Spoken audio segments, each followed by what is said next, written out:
I buried my husband 6 months ago. Yesterday. I saw him at the supermarket. I ran toward him, crying. He looked at me, confused. "I'm sorry," he said. "I think you're mistaking me for someone else." But the voice was identical. The marks on his face. Everything. I followed him home. And what I discovered, my heart stopped the moment I saw it. There, between the aisles of canned goods at Carrefour, was Javier, my husband. The man I buried 6 months ago in an Italian marble crypt that cost 90,000 euros.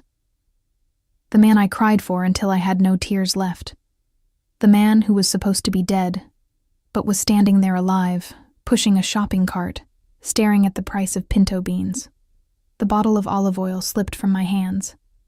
Glass shattered across the floor, and golden oil spread over the white linoleum. People stared. I didn't care. My legs moved on their own, running down that aisle like I was 20 again. Like time hadn't turned my body slower, heavier, older. "Javier!" I screamed, and my voice sounded strange, mixed with a sob that came from the deepest part of my chest. "Javier! Oh my God, you're alive!" He turned, and the moment his eyes met mine, I felt the entire world tilt. It was him. The same scar on his left eyebrow from when he crashed his motorcycle at 20. The same slightly crooked nose, broken in a bar fight he never liked talking about. The same small birthmark on his neck, tiny, but one I knew as well as the lines on my own hand. I opened my arms, desperate to touch him, to hold him, to prove this was real and not some cruel hallucination from my lonely mind. But he stepped back. "I'm sorry, ma'am," he said, in that same raspy voice I'd listened to for 43 years. The voice that woke me up in the mornings. That argued with me about money. That whispered he loved me on cold nights. "I think you've got me confused with someone else." "Confused?" I choked out. "No, Javier, it's me, Elena, your wife." My hands shook as I grabbed my phone, desperately searching for a photo of us. I found one from his last birthday, before the accident. I shoved the screen toward his face. "Look, this is us. Don't you recognize me?" He stared at the picture. His eyes narrowed for a second. Just a second. Then he slowly shook his head. That same gentle but firm movement I knew so well. "I'm sorry," he said. "My name is Ricardo Molina. I've never seen this photo in my life." He placed a hand on my shoulder, a brief touch, almost paternal. "You must be going through something difficult. Maybe you should sit down. Get some water." Ricardo Molina. I stared at him harder. His clothes were different. Javier always wore button-down shirts, even on weekends. This man wore a faded Real Madrid t-shirt and worn-out jeans. Old sneakers, not the leather loafers Javier loved. But the face? Oh God, the face was identical. "Your finger," I whispered, pointing at his left hand. "Show me your left hand." He frowned, confused, but he lifted it. And there it was. The crooked pinky, broken when Javier was 15, trying to fix his mother's roof. My stomach twisted. "Look, ma'am," he said, already backing away. "I have to go. I hope you feel better, but I really am not who you think I am." He pushed his cart and turned toward the checkout. I stood there trembling, while an employee came to clean up the spilled oil.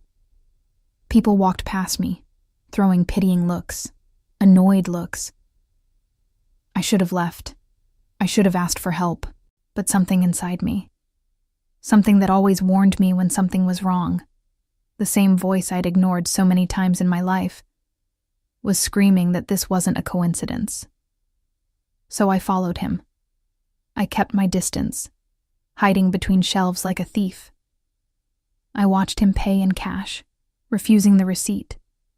I watched him leave the store and climb into an old white Ford Mondeo with a dent in the back door. I memorized the license plate. MCK I-847. I got into my car, my Seat Leon, the one Javier had bought me 2 years before he died, and followed him through the streets of the city. My heart hammered so hard I could barely hold the steering wheel. We passed downtown. We passed the neighborhood where we used to live. And then he kept going west, a part of the city I almost never visited. He parked in front of a simple house painted seafoam green, with a small yard and a white wooden fence, a plain, anonymous home. He stepped out, carrying grocery bags, and then the front door opened.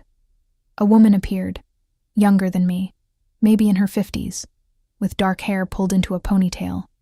She smiled when she saw him. Not a polite neighbor smile, a wife's smile. She kissed him on the cheek, took one of the bags, and then 2 children ran outside, a boy and a girl, around 8 and 10. They threw themselves at him. Grandpa, did you bring the ice cream?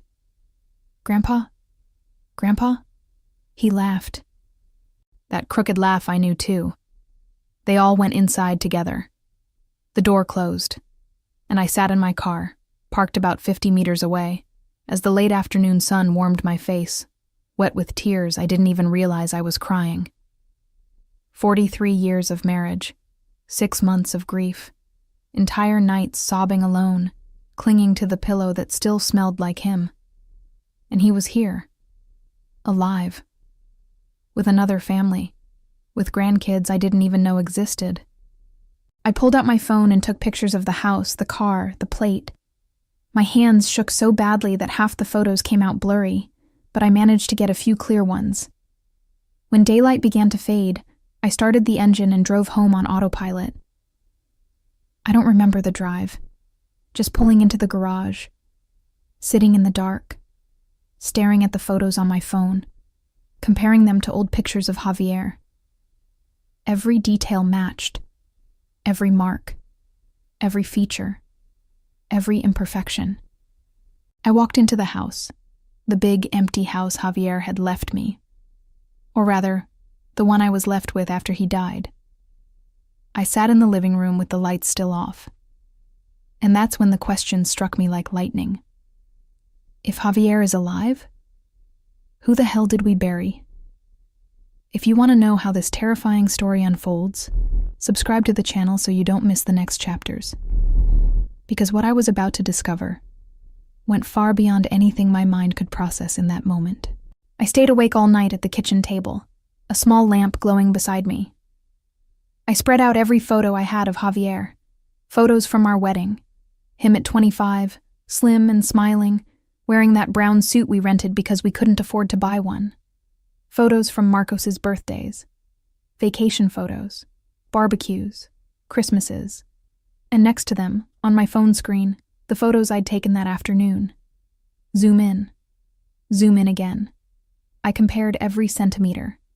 The eyebrow scar, identical. The shape of his left ear, slightly larger than the right, the same. The birthmark on his neck, shaped like a tiny comma, in the exact same spot. Even the way he smiled crookedly, showing more teeth on the right side. It was absolutely him. I grabbed the magnifying glass I used to read medicine labels and examined an old picture of Javier shirtless, taken on a beach on the Costa del Sol 15 years ago. There it was, a small dark mole near his collarbone. And in the photo from my phone, where Ricardo turned to grab a bag from the car, the shirt lifted slightly. The same mole, in the same spot. Impossible. But twins wouldn't have the exact same birthmarks, would they? Scars aren't genetic. And that broken finger. I got up, walked in circles around the house, returned to the table. The wall clock read 4:20 a.m. Outside, the city still slept. I picked up our wedding album, ran my fingers over the faded images. There was Javier at 25, thin, smiling, with that narrow mustache he later shaved off. There was me at 22, in a simple white dress my mother had sewn. My hair pinned up with fresh flowers. We were poor. He worked as an assistant in a construction materials warehouse. I used to be a seamstress. We lived in a rented room so small it could barely fit a bed. But we were happy. Or at least, I thought we were. When Marcos was born 3 years later, things started to get better. Javier had a gift for sales. In 10 years, he went from assistant to manager. In 20 years, he owned 3 building supply warehouses across the city. Our life changed. We bought a house. We had a car. The occasional trip. But Javier traveled a lot for work. 2-3 times a month he'd leave for 4 or 5 days. Closing deals, he'd say. Visiting suppliers. I never suspected anything. Why would I? He always came back exhausted and stressed, complaining about meetings and highway traffic. He brought gifts for me and Marcos. He said he missed us. Now, looking back, through this new lens of horror, every trip felt like a carefully constructed lie. When the sun rose, I was still sitting at the table, surrounded by photos. I grabbed my phone and called Marcos. He answered on the 5th ring, his voice thick with sleep.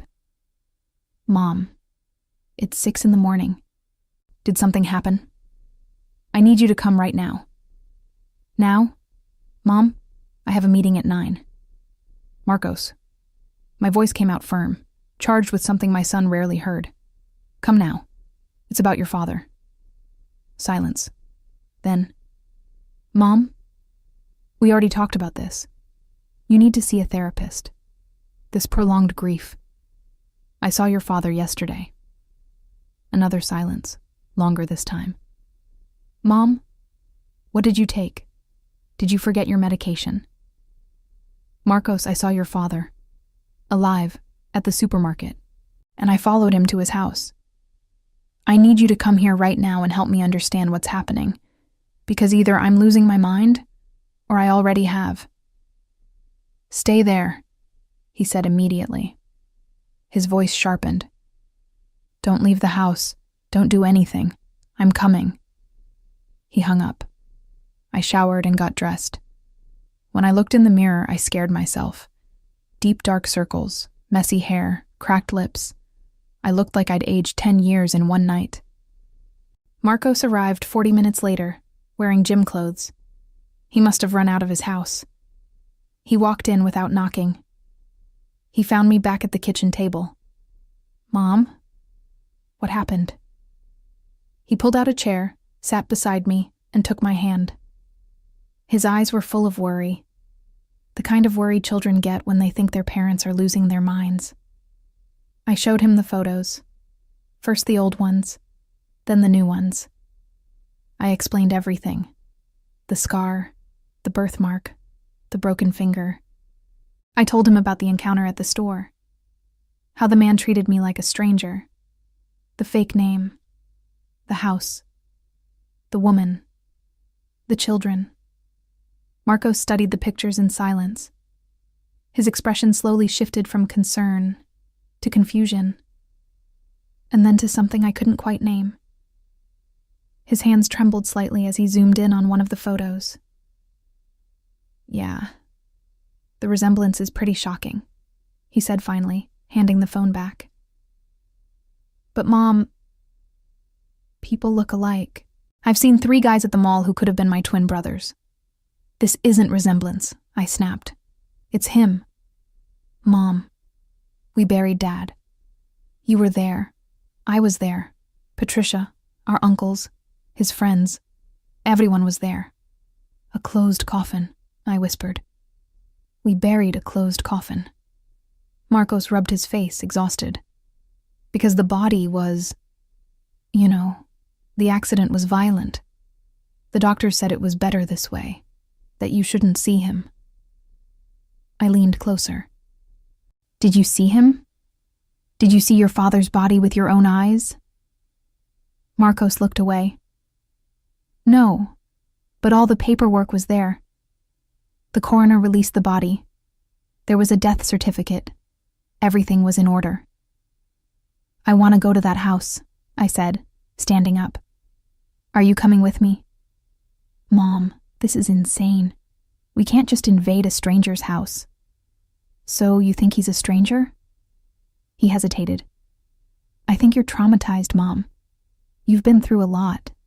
You're still suffering. And the brain, when you're deep in grief, it can play tricks. Marcos Antonio. I used his full name the way I did when he was a child and got into trouble. Are you coming with me to that house, or am I going alone? He let out a defeated sigh. Fine. Okay, we'll go. But only so you can see it's someone else and you can finally let go. Okay?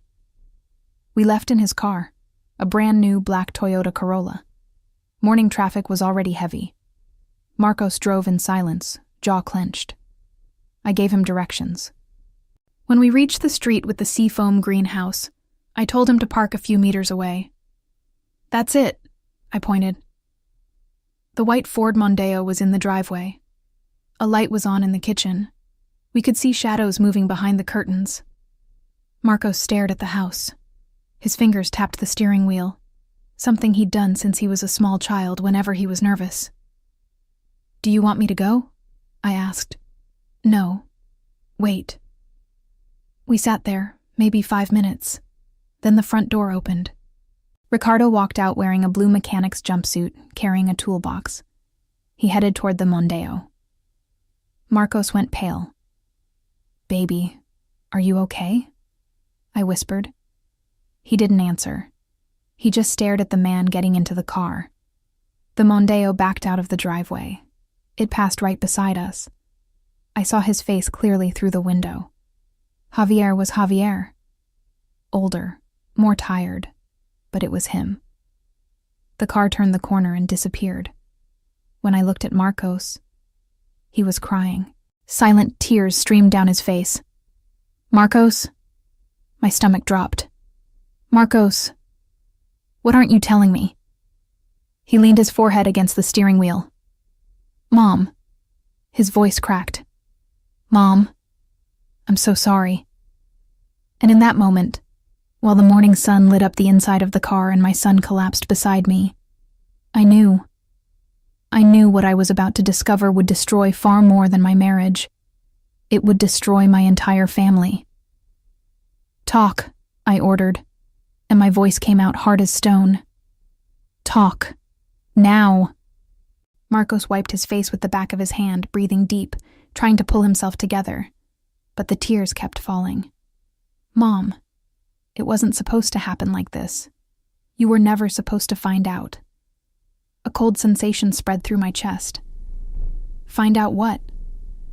Marcos lifted his head. He looked at me with those brown eyes he inherited from his father. Eyes now loaded with guilt, fear, shame. Dad didn't die in that accident. The words hung between us, simple, direct, devastating. I already knew, deep down. From the moment I saw him at the store, I knew. But hearing my son confirm it felt like a punch to the stomach. Go on, I whispered. He had another family, Mom, for 25 years. That woman, Claudia, her kids, who now have kids. He's been living a double life between you both for 25 years. 25 years. 25 years of lies. I thought about all the trips, all the nights he never came home, all the weekends he claimed he was working, all the birthdays Marco spent without his father because he was closing an important deal. And you knew? I asked, even though I already knew the answer from the way he couldn't meet my eyes. I found out about 3 years ago. He ran a hand through his hair, nervous. It was an accident.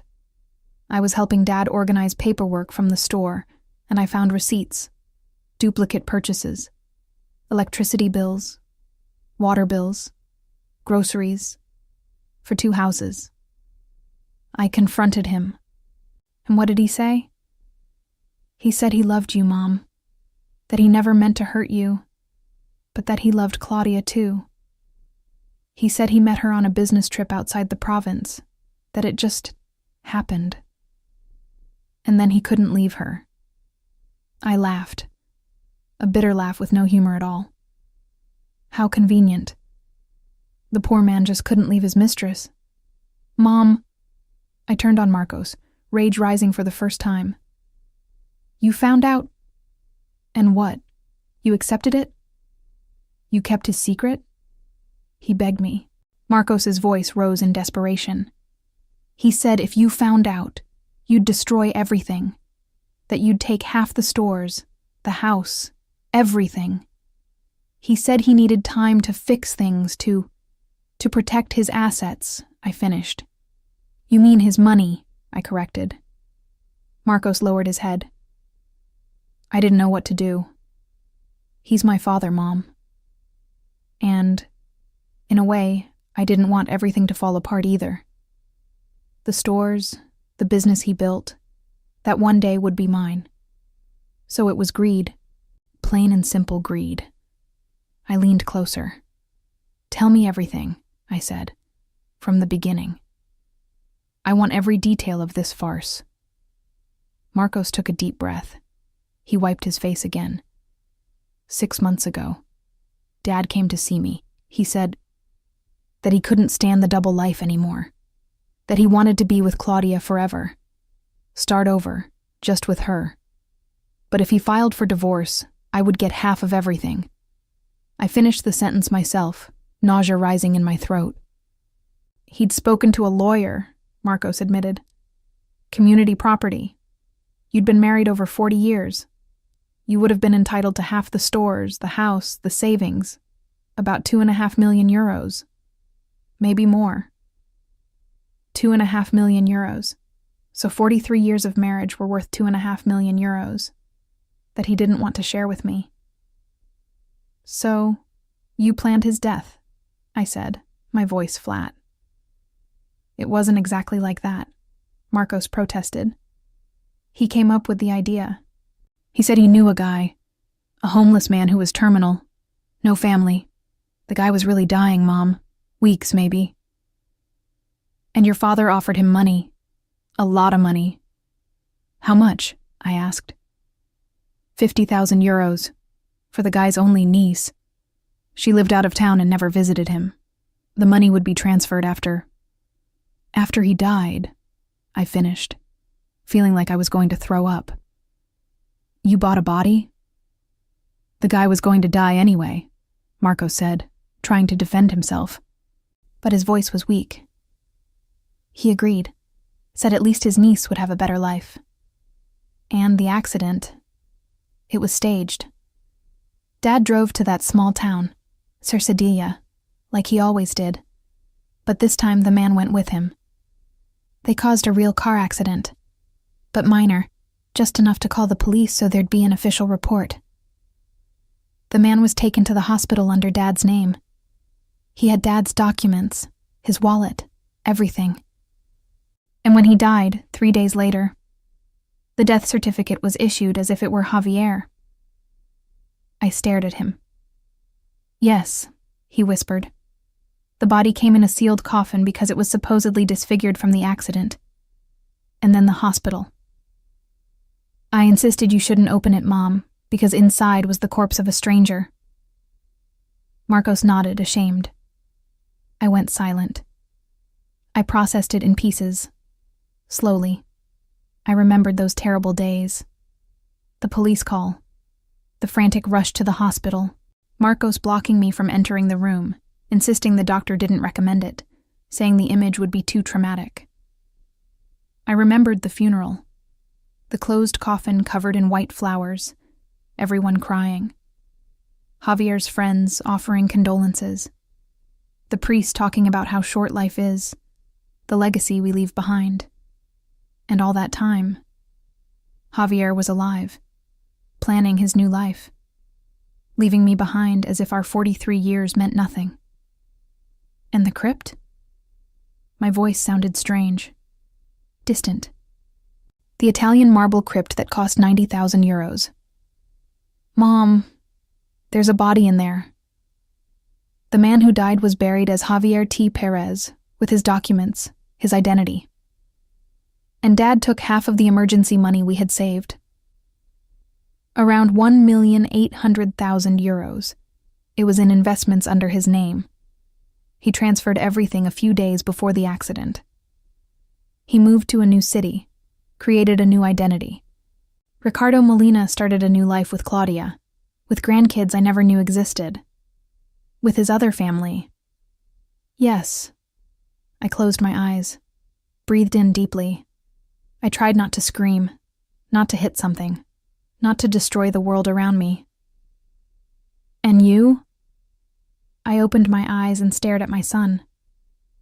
What did you get out of all this? Marcos swallowed hard. The stores, he said quietly. All three. As the only heir, they automatically went to me. And the house was already in my name from a couple years ago. Estate planning. How much are the stores worth, Marcos? I demanded. How much? About 3.2 million euros. But I already sold 2. I kept only the biggest one on the main avenue. I invested the rest. So you profited from this.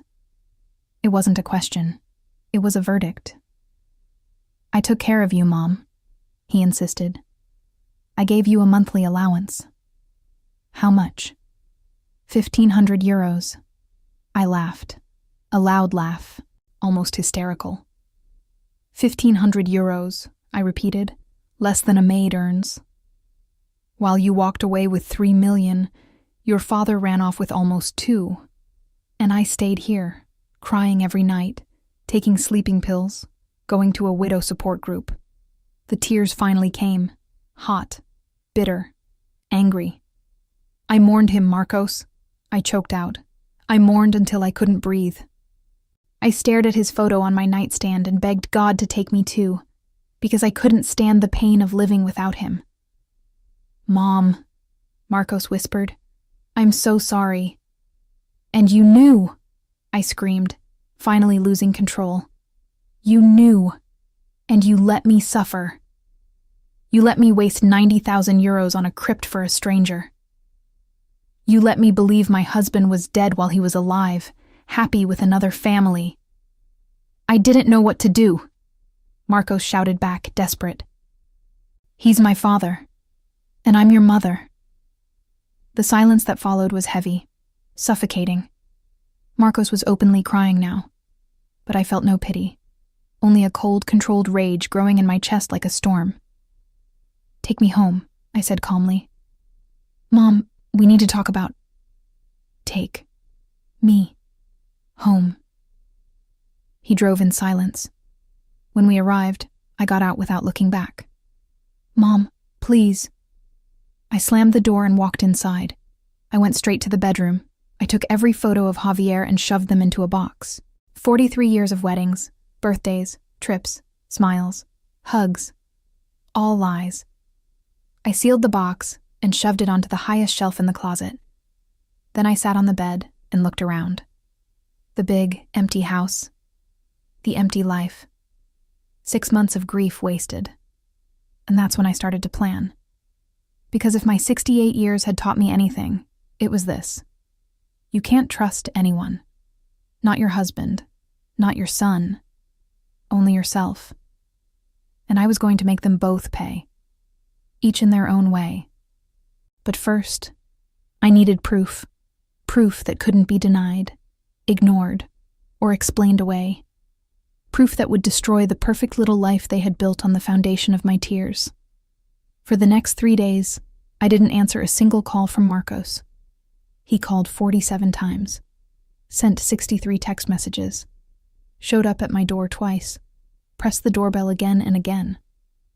I watched him from the bedroom window, but I didn't open. I didn't want to see his face yet, because I needed time to think, to plan, and most importantly, to bury whatever was left of naive Elena and replace her with someone stronger. On the 4th day, I woke up different. I took a long shower, got dressed, put on lipstick for the first time in months, grabbed my purse and walked outside. My neighbor, Mrs. Perez, was watering her plants. Good morning, Elena. You look so beautiful today, she said, surprised. It had been a long time since she'd seen me put together. Good morning, Teresa, I replied. I have some errands to run. I smiled back, though it didn't reach my eyes. I drove to the city center. I had searched online and found exactly what I needed. GU Investigations. The office was in an old building, 3rd floor, office 305. I took the stairs. The elevator was broken, and I knocked on the frosted glass door, the name painted in chipped gold letters. "Come in," a raspy voice answered. The office was small and cluttered. It smelled like stale coffee and cigarettes. Behind a desk piled with papers sat a man in his 60s, bald, wearing a wrinkled dress shirt with the sleeves rolled up. He looked at me over his reading glasses. "Can I help you?" "I need to hire you," I said, sitting in the chair across from him without waiting to be invited. He leaned back, sizing me up. He knew what he saw. A gray-haired woman, well-dressed, discreet jewelry, someone with money. "What kind of service?" "An investigation. About a person." I pulled out my phone and showed him the photo of Ricardo I had taken. "I need to know everything about this man. Where he lives, where he works, who he associates with, how much money he has. Everything." Gus took the phone, zoomed in. Cheating husband. Ex-husband who was supposed to be dead. That caught his attention. He leaned forward. "Interesting story," he said. "Go on." I told him. Not everything, but enough. The accident, the funeral, the encounter at the store, the other family. I didn't mention Marcos yet. I was saving that card for the right moment. Gus listened in silence, occasionally scribbling notes in an old notebook. When I finished, he nodded. "So you want proof," he said. "Documents, photos, recordings if possible. Something undeniable." "Yes." "This is going to cost you," he warned. "For a job at this level, 10,000 euros. Half now, half when I deliver the full report." I opened my purse, pulled out my checkbook, wrote one for 5,000, and handed it to him. "I want results in a week." Gus smiled, revealing coffee-stained teeth. "You're a direct woman. I like that." He tucked the check away. "I'll need some details. His full name. Any documents you have. Anything that helps. His real name is Javier T. Perez. The fake one is Ricardo Molina." I wrote it all down on a piece of paper. The address of the Seafoam greenhouse. The license plate of the Ford Mondeo. The approximate time he left for work. "Excellent," Gus said. "I'll start today. I'll call if I find anything." I left the office feeling something I hadn't felt in a long time. Purpose. Over the next few days, I returned to that street at different hours, wearing hats and scarves to disguise myself. I watched his routine. Ricardo left every day at 7 in the morning, driving the old Mondeo. He returned at 6. On Saturdays, he stayed home playing with his grandkids in the yard. On Sundays, they all went to the 10 a.m. mass at the neighborhood church. A perfect life. A happy family. While I, his legal wife, cried alone in the dark. Claudia seemed to be a homemaker. She didn't work outside the home. She took care of the house and watched the grandkids when her daughters were at work. She was attractive for her age, well kept. She wore simple but neat clothes. She smiled a lot. I hated her. A week later, Gus called. "I've got the report. Can you come pick it up?" I was at his office within 20 minutes. He handed me a thick brown folder stuffed with documents. "Sit down," he said. "Seriously, you're going to want to sit for this." I opened the folder. The first page was a copy of Ricardo Molina's birth certificate, issued 7 years ago, registered in a small town outside the region. "It's fake," Gus explained. "A good one, but fake. The original birth certificate for that name belonged to a baby who died in the 1950s. Your husband bought the identity." I flipped the page. Photos of Javier coming and going from a small mechanic workshop with a sign on the door, keys and repairs. "Molina works there," Gus continued. "He's a locksmith. makes around €3,000 a month. A simple, modest life, I said coldly. And the money? The 1.8 million? Gus turned to another section. Bank statements. A lot of them. This is where it gets interesting, he said. 7 years ago, a man named Ricardo Molina opened accounts in 3 different banks, with initial deposits totaling 1.6 million euros. Since then, he's been withdrawing about 8,000 a month, leaving the rest in conservative funds. So the money was there, the money that was also mine. Under community property law, half of that 1,800,000 was mine. There's more, Gus said, turning another page. I got access to his phone records for the last 6 months. My heart raced. Multiple calls to the same number. About 200 total, some lasting more than an hour. He circled one number with a red pen. Have you identified who it belongs to? I asked, even though something deep in my gut already knew. Gus looked at me seriously. It belongs to your son, Marcos A. Perez. Gus. There it was, in black and white.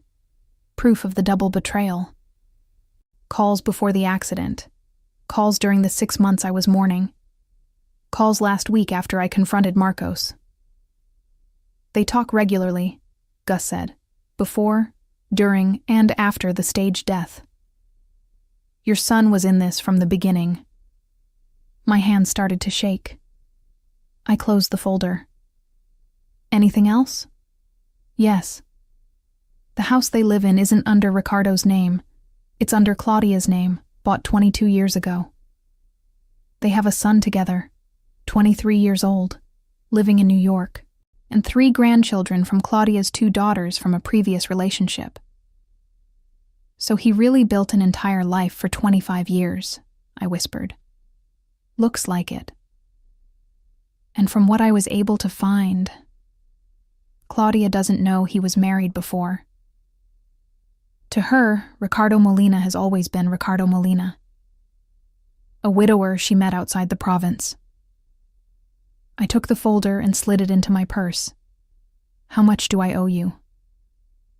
The other 5,000. I wrote the check and handed it to him. Gus caught my hand. Look, normally I don't get involved, but you seem like a decent person. Whatever you're planning to do with this information, think carefully. This kind of document fraud, a faked death, identity theft, that's a serious crime, federal level serious, years in prison. Do you understand?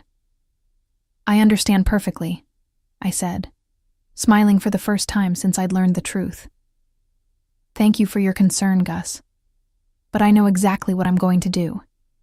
I walked out of the office gripping the folder like it was the most precious thing in the world. Because it was. It was the key to destroying the lives of the 2 men who had destroyed mine.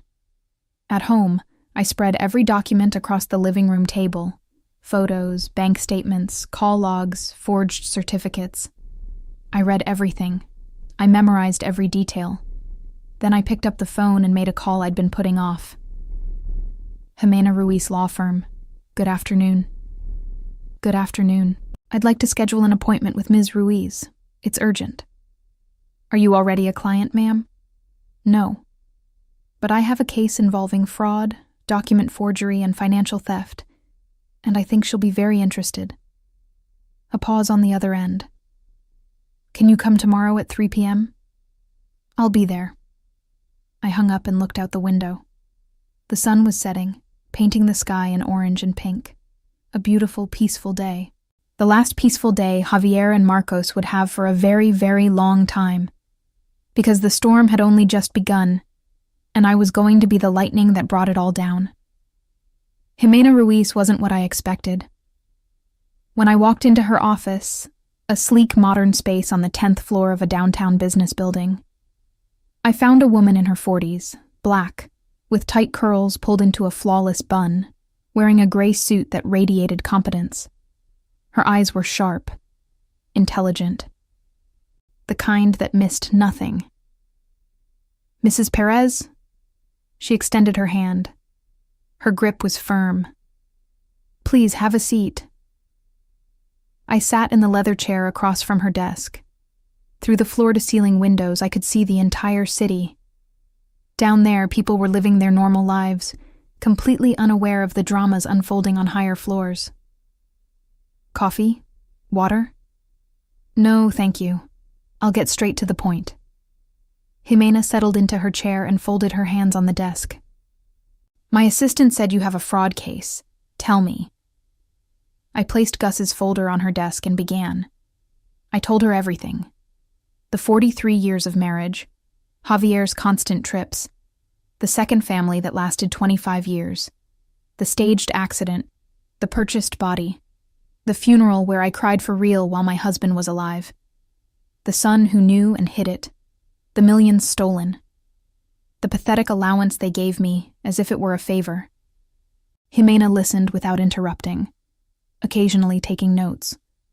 When I finished, she opened the folder and began examining the documents. She spent nearly 20 minutes reading every page with intense focus. Finally, she leaned back and let out a low whistle. "Mrs. Perez, this is a bomb." "I know. Do you understand how serious this is?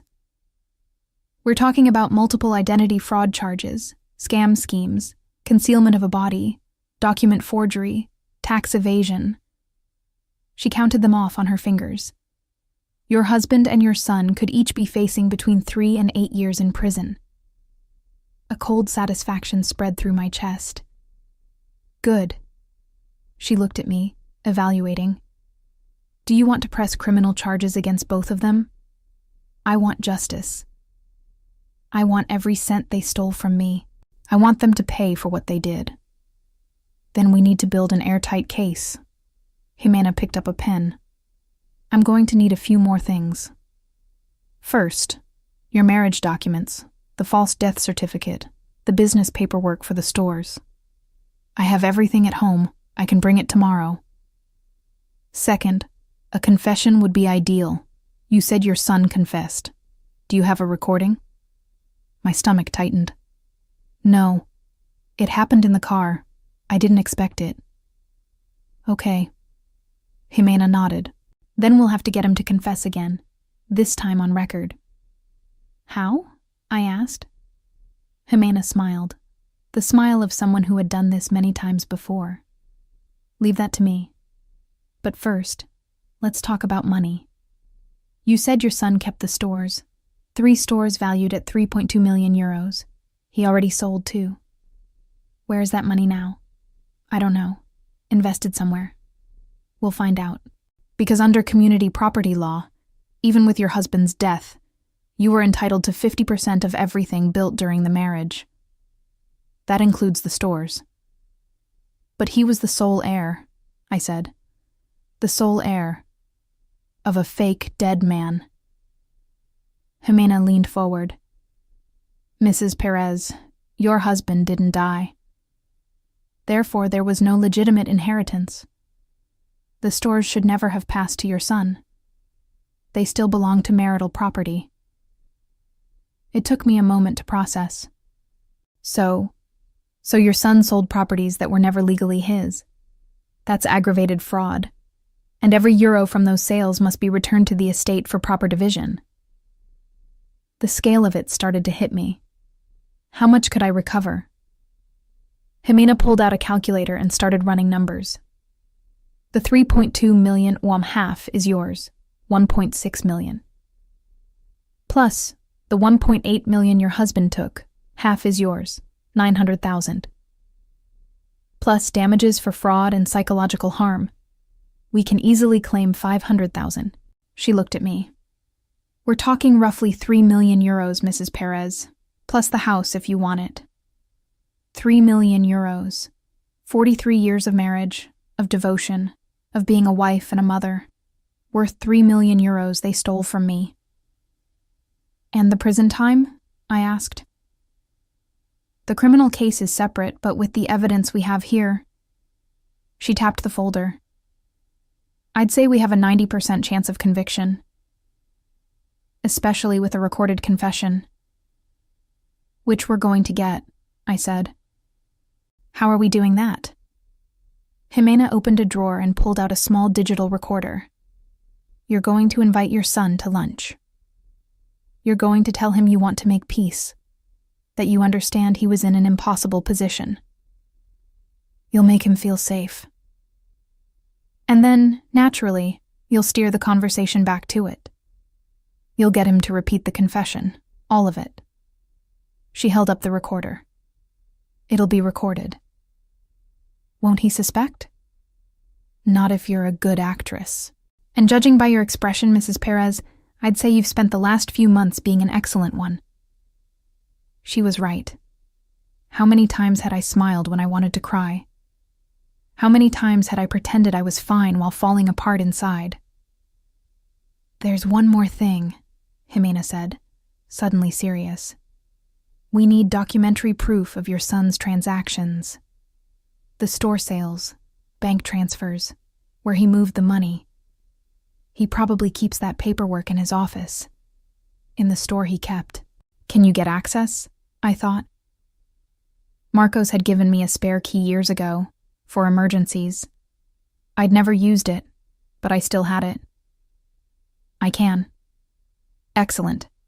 Because if we get those documents proving he forged signatures, sold properties fraudulently... She slapped the desk with satisfaction. It's over. He has no defense. I left Jimena's office 2 hours later with a detailed plan. A plan that would completely destroy my son's life. And for the first time since I learned the truth, I didn't feel guilty. I felt powerful. That night, I finally answered one of Marcos's 83 calls. Mom, thank God. I've been so worried. I thought... Marcos, I interrupted, keeping my voice calm, controlled. Can we talk? A surprised silence on the other end. Of course, Mom. Of course. Do you want me to come over? No. I want you to have lunch with me tomorrow. At the Terrace Grill, the restaurant you like. At noon. His voice shook. Yes. Yes, I'll be there, Mom. Good. See you tomorrow, my son. I hung up before he could say anything else. I went to my bedroom and opened the dresser drawer where I kept important things. There, at the very bottom, underneath old scarves, was the store key. I picked it up, felt the cold weight of the metal in my palm.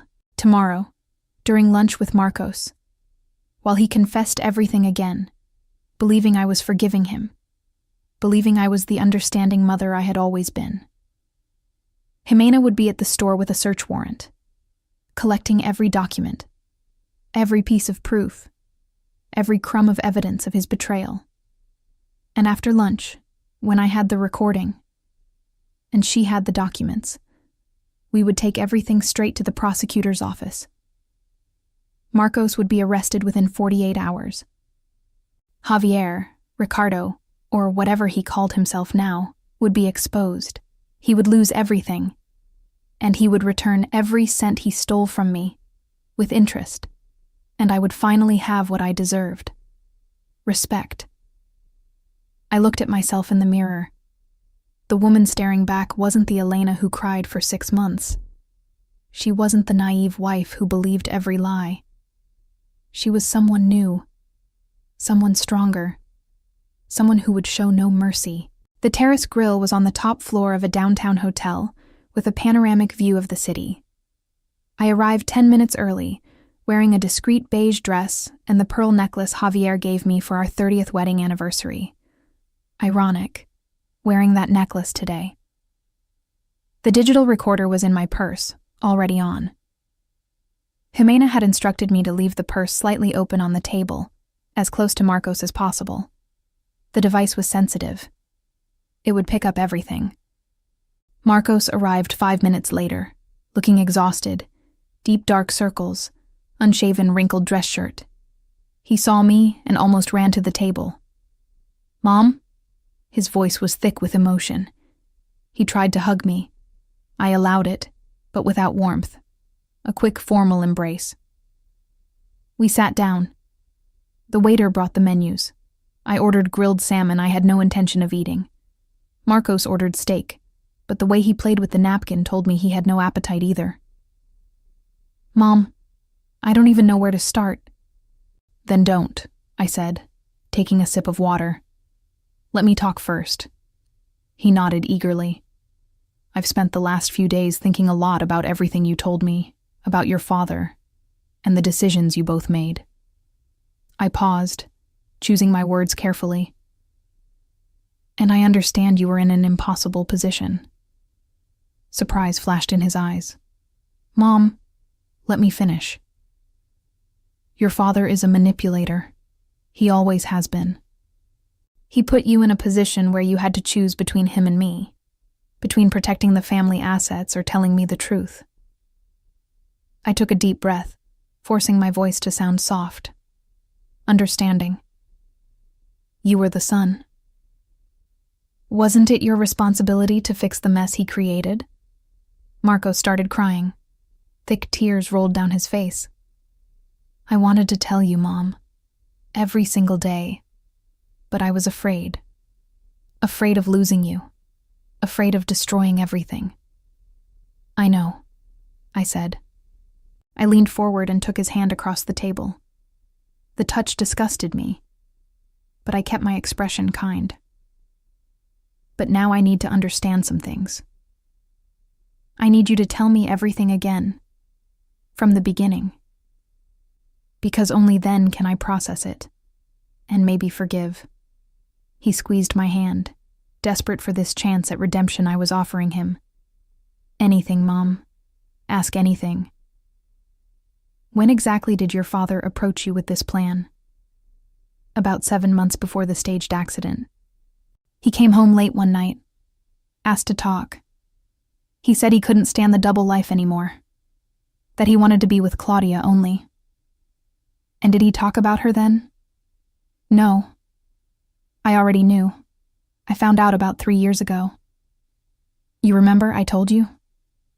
But that night, he said he wanted to make it official. File for divorce. Except you convinced him not to, I said. Marcos lowered his gaze, ashamed. I showed him the numbers, how much you'd get. Half the stores, half of everything. He panicked. The stores were his life, Mom. He built that from nothing, with my support. With my work, too, I corrected, keeping my voice neutral. While he ran the business. Who do you think raised you? Who kept the house? Who gave up her own career as a seamstress so he could work late? I know, Mom. I know. He wiped his face with a napkin. But at that moment, all I could think about was losing everything. Watching years of work go down the drain. So you suggested faking his death? No, Marco said quickly. It wasn't me. It was him. He came up with the idea. He said he knew a guy, a homeless man dying of cancer, with no one. He'd give 50,000 euros to the man's niece if he agreed to die as Javier T. Perez. The waiter arrived with our plates. We waited in silence until he left. Marcos didn't even touch his food. And you thought that was a good idea? I asked. I thought it was insane. But Dad is persuasive, you know that. He said it would be perfect, that no one would suspect anything. He promised you'd get the house and a decent allowance, Marcos said, his voice shaky. And I'd keep the stores, to secure your future too. A decent allowance, Marcos? I repeated. 1,500 euros. He swallowed hard. I wanted to give you more, Mom. But the stores had cash flow problems. I had to sell too to pay off debts Dad had hidden. Debts? I snapped. What debts? Suppliers, back taxes. Marcos ran a hand through his hair, frustrated. Dad was a great salesman, but a terrible administrator. When I took over, I discovered almost 800,000 euros in debt that he never mentioned. So Javier wasn't just a traitor. He was incompetent too. And where is the money from the sales now? I asked. I paid the debts. The rest, about 1.4 million, is invested in funds. I was saving it for you. Eventually. A lie. But I let it pass. Tell me, I said. The day of the accident. How did it happen? Marcos took a deep breath, sinking into the memory. Dad traveled like he always did to that town, Cercidia. The guy, Tony, was already waiting. They caused a car accident. Real, but controlled. They hit a tree on a rural road. They called an ambulance. When Tony got to the hospital, he had all of Dad's documents, ID card, driver's license, health card, everything. And no one suspected anything? I asked. His face was bruised from the crash and he was half unconscious. He wasn't speaking clearly. The doctors were just trying to stabilize him. 3 days later, he died for real. From the cancer. And they issued the death certificate as Javier T. Perez. Yes. I went to collect the body. It came straight from the funeral home to the wake.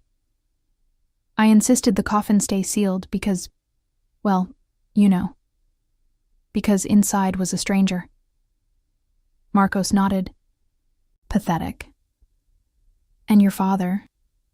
Where was he during the funeral? He'd already left the city. He took a bus to Chicago, then another one here. He stayed in a cheap motel for a few days, waiting for everything to cool down. Then he rented the house. And where is he now? He started working as a locksmith. A simple life. No attention. With the money he stole from me, Mom, I said, my voice tightening. 1.8 million euros, Marcos. Money that was also mine. My voice was hardening, but I forced myself to stay controlled. I couldn't lose composure now. So, where is that money now? In accounts under the name Ricardo Molina, 3 different banks, conservative investments. He withdraws around $8,000 a month to supplement his locksmith salary. Exactly what Gus had found. And you're still in contact? I asked. Yes. Marcos lowered his voice. He calls every week, asks about you, how you're doing. I think... He hesitated. I think he still cares about you. And you know what? I laughed. A bitter laugh. Empty. He cares about me, Marcos? He left me believing he was dead. He left me crying over an empty grave. He made me spend 90,000 euros on a marble crypt. For a stranger. That's not caring. That's cowardice. I know, Marcos whispered. I know, Mom. And I'm so sorry. If I could go back. But you can't, I cut in. I pulled my hand away from his. Neither of you can. A heavy silence fell between us. What are you going to do? He finally asked, fear in his voice. I looked at him. My son. The baby I carried for 9 months. The child I breastfed. The boy I stayed up with when he had fevers. The teenager I helped with homework. The young man I comforted after his first heartbreak. The man who betrayed me as deeply as his father. I don't know yet, I lied. But I need time alone to think. How much time? As long as it takes. I stood, grabbing my purse, making sure the recorder had captured every word. Mom, wait. Goodbye, Marcos. I walked out without looking back, leaving him alone with his untouched food and the guilt he now carried by himself. In the car, I allowed myself one moment, one single moment, of real pain. Because no matter how many times I told myself he deserved it, that they used me, that they deserved to pay, he was still my son. And part of me died knowing I was about to destroy him. But the bigger part, the part that spent 6 months mourning a lie, the part that had been treated like a fool for 43 years, that part felt satisfied. I called Jimena. I have the recording. Perfect. Her voice was calm. And I have the documents. You won't believe what I found. Tell me. Your son forged your signature on at least 15 documents. Sales contracts, transfers, powers of attorney. All fake. He didn't even try to hide it. Good. My voice was cold. Is that enough to prosecute him? And win? Absolutely. I'm preparing the complaint right now. I'll file it with the prosecutor tomorrow morning. And how long until they arrest him? 72 hours at most.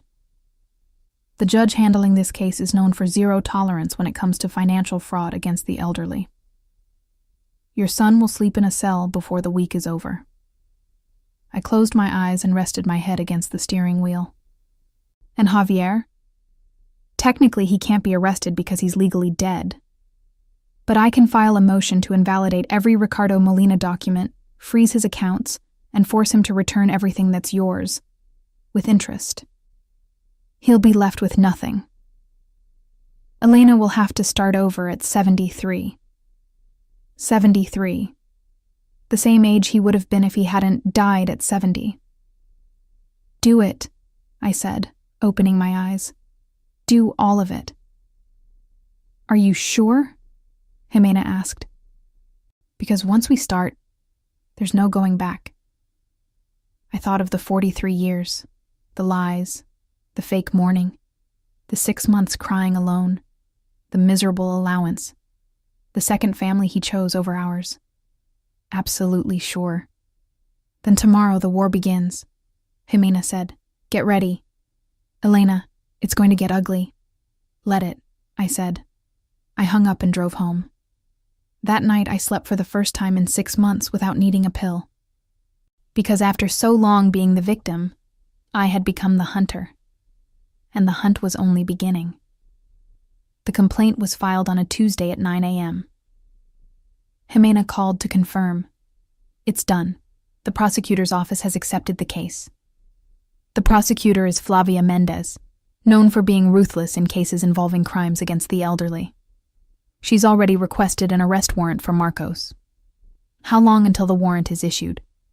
48 hours at most.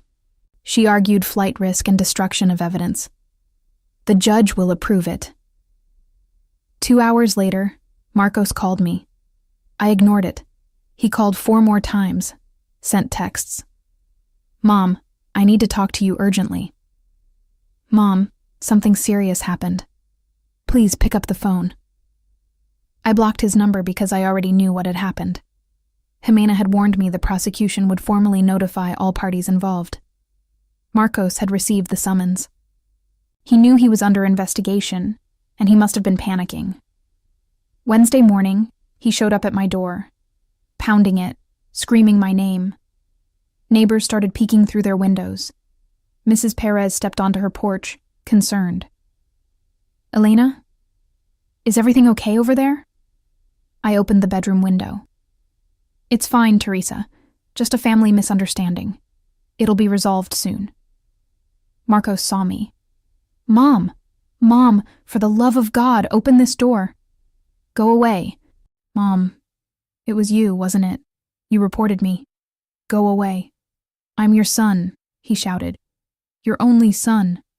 My son died, I screamed back, my voice breaking with real pain, along with my husband. 6 months ago. What's left is a stranger who robbed me. I slammed the window shut. He stayed another 10 minutes yelling, pounding the door, and finally left. I cried. Not because I felt sorry for him, but because what I'd said was true. The Marcos I knew, the boy I raised, no longer existed. Maybe he never had. Thursday at 6 a.m., police knocked on Marcos's door. Jimena texted me.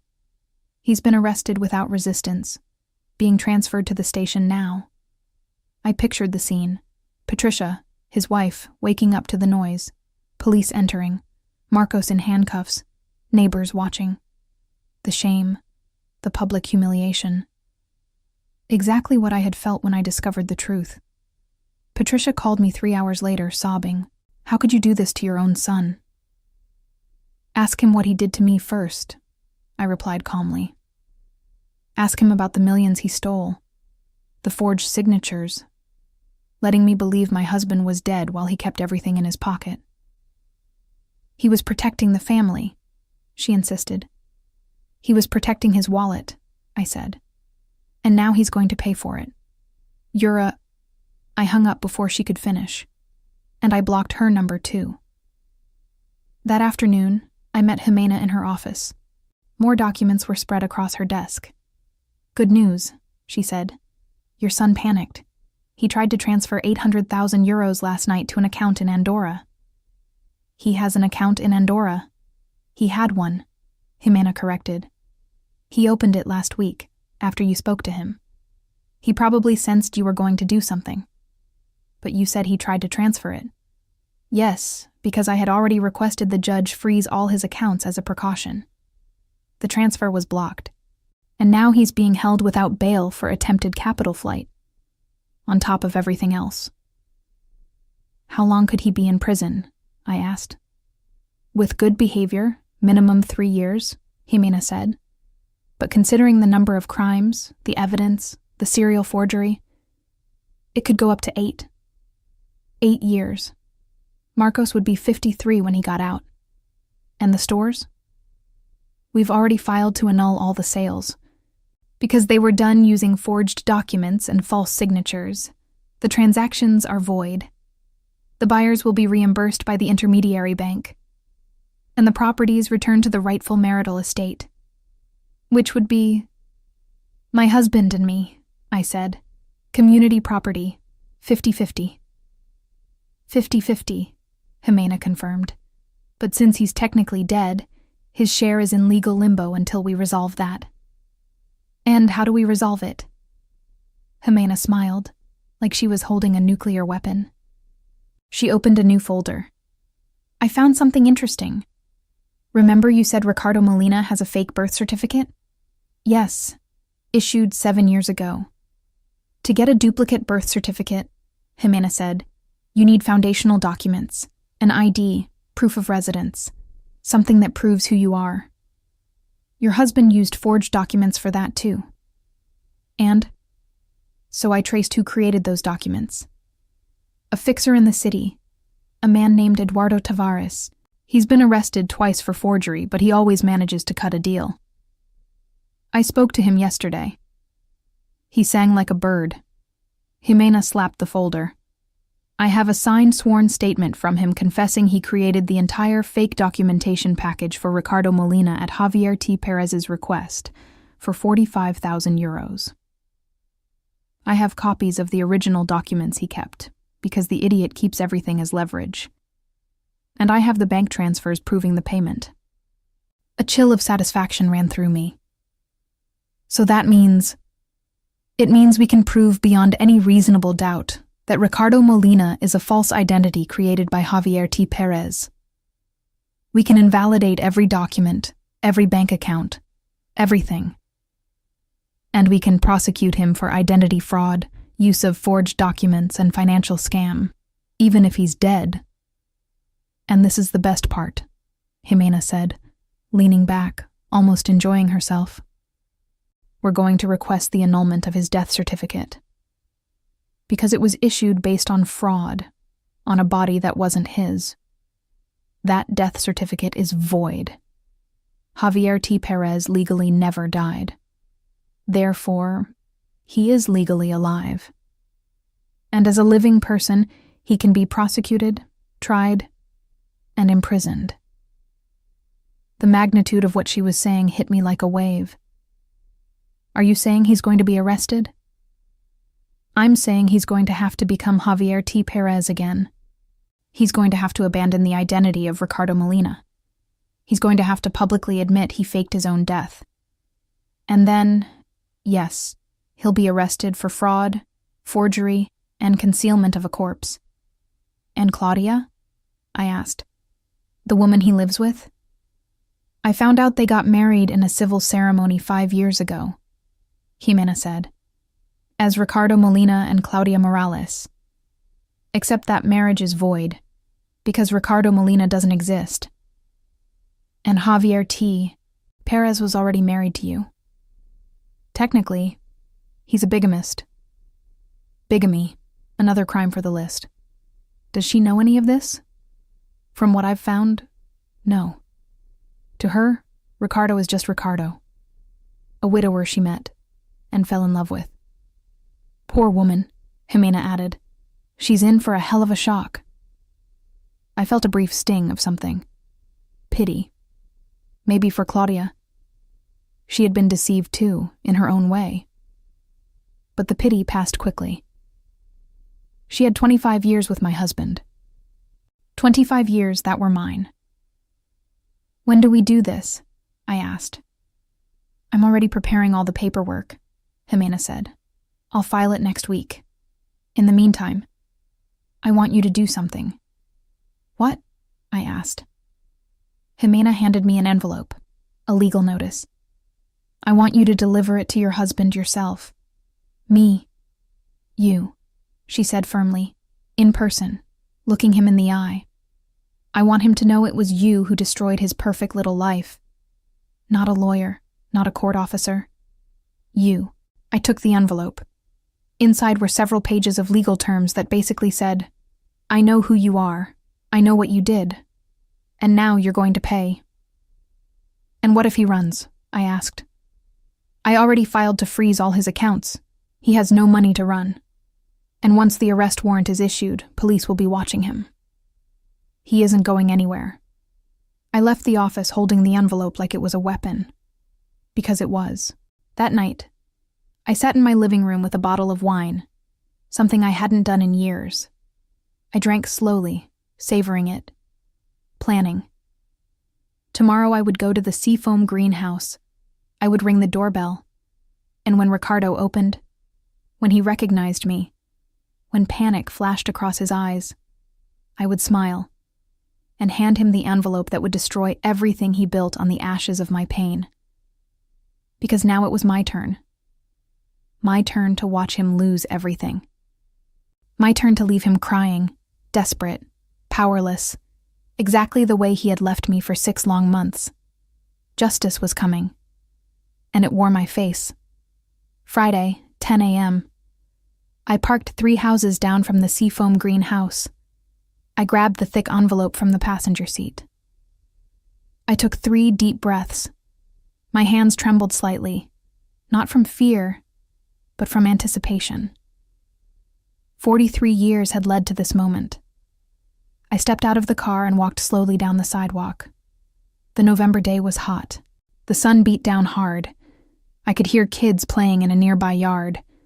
A telenovela blared through someone's open window. Normal life moving forward, while I prepared to blow someone else's apart. I stopped at the gate. The white Ford Mondeo was in the driveway. He was home. I rang the bell. Footsteps approached. The door opened. Claudia, the woman I had seen through the window that first day. Even prettier up close. Kind face, curious eyes. Yes? Good morning. I'm looking for Ricardo. He's in the backyard fixing the fence, she said.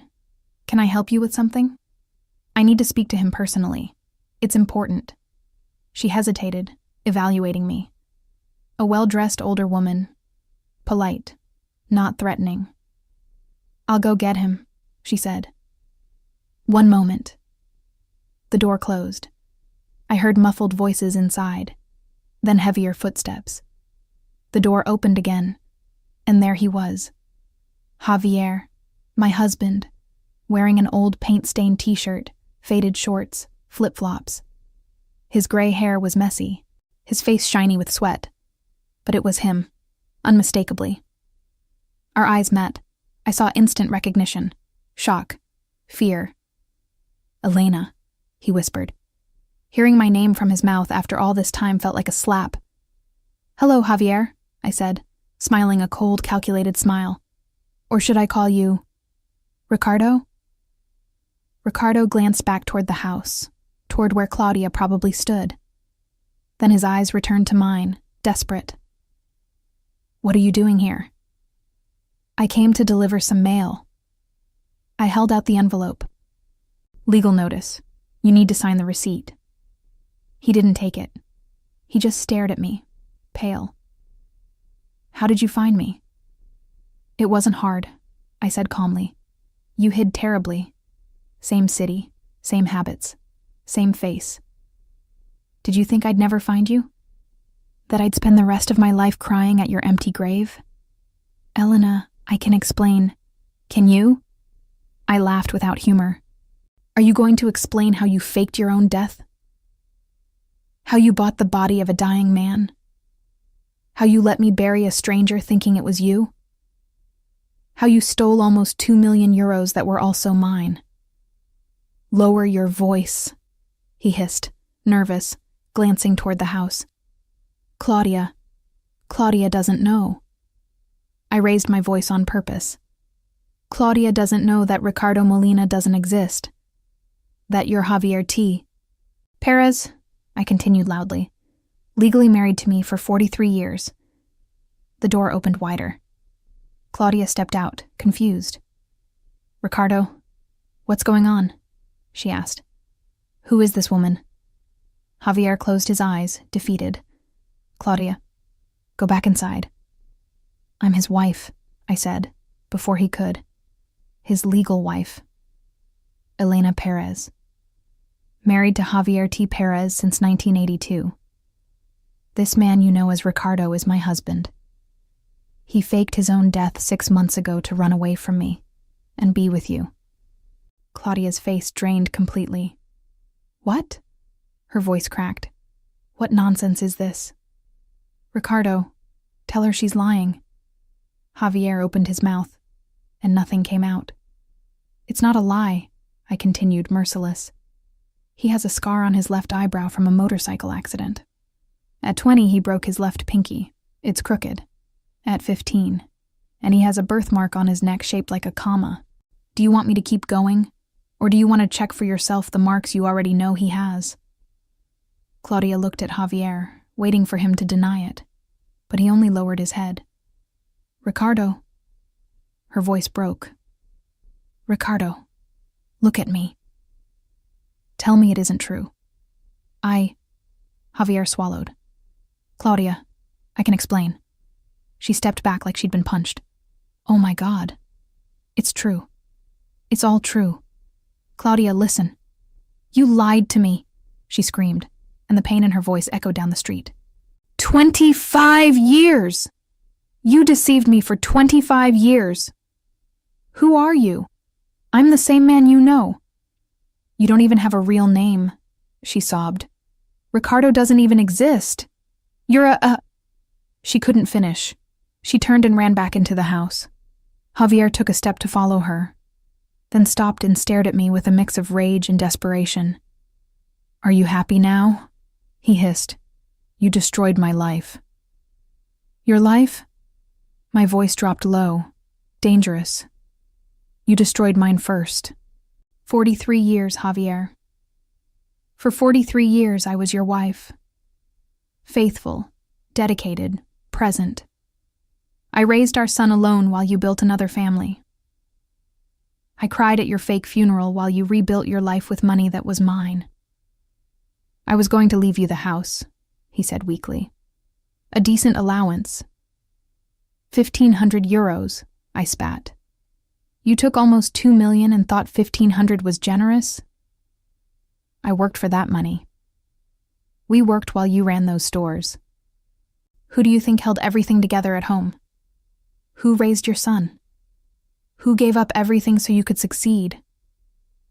Silence. He had no answer. "Take the envelope," I ordered. My hands shook now, but my voice didn't. He grabbed it, opened it, started reading. I watched his expression shift as he turned page after page. Shock, fear, panic. "You're suing me," he whispered, voice cracking. "For fraud, forgery, identity theft, bigamy, concealment of a corpse." I recited it from memory. "And I've already requested the annulment of your death certificate. Soon, Javier T. Perez will officially be alive again. And then you'll answer for all of this. I don't have money for a lawyer," he whispered. "You should have thought about that sooner." "Oh, wait," I smiled. You do have money. Almost $2 million invested in 3 different banks. Except those accounts were frozen yesterday by court order. You don't have access to a single cent. He stumbled, bracing himself against the doorframe. Elena, for the love of God. The love of God? I laughed bitterly. You're invoking God now? After buying a corpse? After making me cry over an empty grave? After living a lie for 25 years? I loved you both, he said, desperate. I couldn't choose. So you faked your own death, I said coldly. How brave. Inside the house, Claudia's sobbing echoed, loud, desperate. Oh, and one more thing, I added casually. Your son is in jail. Pre-trial detention for fraud, forged signatures, and attempted capital flight. He tried to send 800,000 euros to Andorra yesterday. It didn't work. Javier turned white.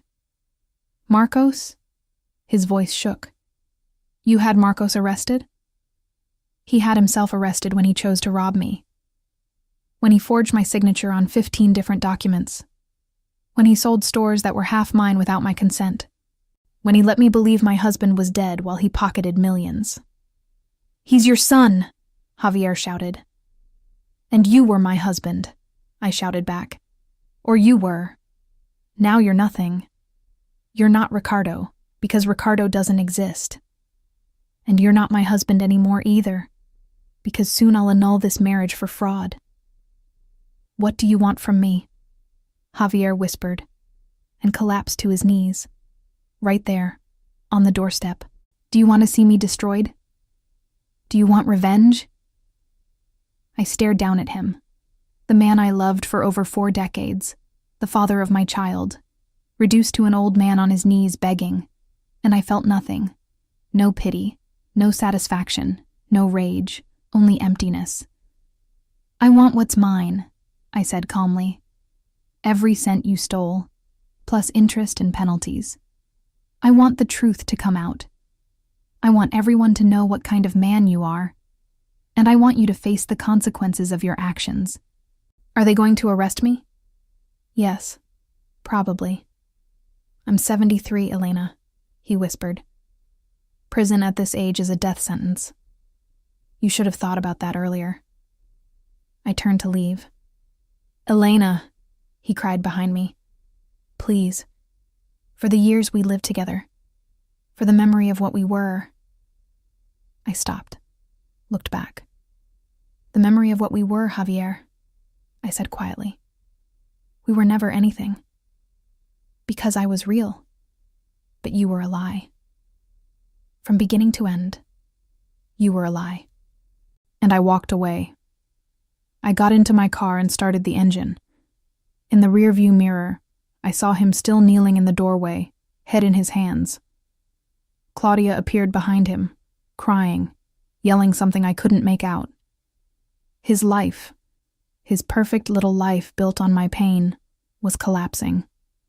And I had been the earthquake. I drove home in silence, hands steady on the wheel. When I arrived, I called Jimena. I delivered the notice. He completely fell apart. Excellent, she said. Now we wait. The arrest warrant will be issued Monday, Tuesday at the latest. And the accounts. The money is already being transferred into a court trust. When the process is complete, you'll receive everything that's yours, plus 6 months of interest. That's about 2.4 million just from his part. 2.4 million, plus 1,600,000 from the stores, plus the house, plus damages. 4 million euros, 43 years, worth 4 million euros. Elena, Jimena asked softly, are you okay? I am, I said, and it was true. For the first time in a long time. I'm okay. I hung up and stepped into the garden. I sat on the bench Javier had installed years ago, facing the sunset. And I waited for night to fall, because tomorrow the sun would rise on a new world. A world where I was no longer the grieving widow. but the woman who had reclaimed her dignity. And I wasn't going to apologize for it. The arrest warrant was issued Monday at 2 p.m. Jimena called me the moment it happened. Police are on their way to his house now. Do you want to go? No. I surprised myself with the answer. I don't need to see it. I had already witnessed his fall on Friday, on his knees in that doorway. The rest was just paperwork. But the afternoon still had surprises waiting. At 4, Patricia showed up at my door. Marcos's wife. Her eyes were red, no makeup, clothes wrinkled. She looked like she'd aged 10 years in just a few days. I'm here to pick up his things, she said hoarsely. His clothes, his documents. I need to take them to the lawyer. Come in.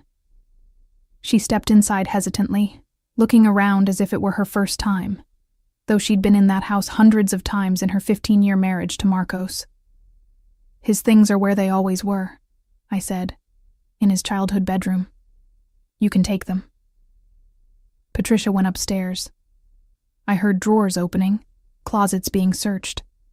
20 minutes later, she came back down with 2 bags. She stopped in the living room and stared at me. Are you satisfied? She asked. You destroyed our family completely. Your family destroyed itself, I replied calmly, the moment you chose to rob me. But he's your son. And he still robbed me. He forged my signature. He let me mourn a fake death while he pocketed millions. I stood and walked toward her. You knew. You knew the whole plan. She looked away. Marcos told me afterward, when it was already done. And you didn't think it was wrong? Of course I did, she snapped, crying. But what was I supposed to do? Report my own husband? I did it, Patricia. She looked at me with a mix of rage and reluctant respect. You're cold, she said, putting your own son in prison. He put himself there, I replied.